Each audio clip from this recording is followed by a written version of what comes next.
Começou a tomar umas vitaminas, que é multivitamina, pra dar uma melhorada. Eu acho que ele tá comendo comida assim que não supre tudo, porque tem vitamina A. Tô filmando ela brincando. Eu acho que tava muito faltando no corpo. Tava aquela fadiga assim, você...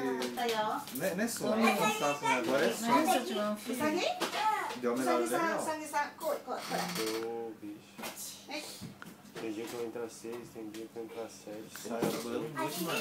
Sai às 8. Ah, mas trabalha A Milene, 5 horas da manhã. a Milene conversando em Nihongo com a Batiana.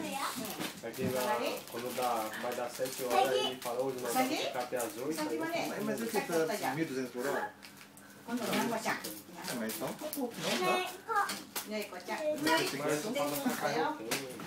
Acho que a maioria lá deixa aquela aqui. No mínimo ali, tem que ganhar eu vi 50 mais que você só. E acho que eu tava bem mais que você. Às vezes faço 2 horas, às vezes sai de 3. Você coisa, você tá ganhando mais na hora de noite. Mas eu comecei agora. Né? Assim, nem sempre ter direto. Se eu tiver à noite, pra mim é bom. Eu acho que é assim. Se ela ver se eu tô conversando já, filmando, ela vai parar de falar.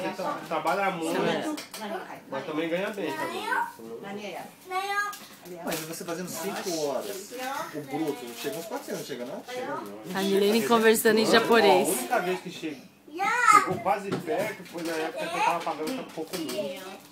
E ó, isso era faz tempo. Não, mas eu falo bruto, não falo descontado.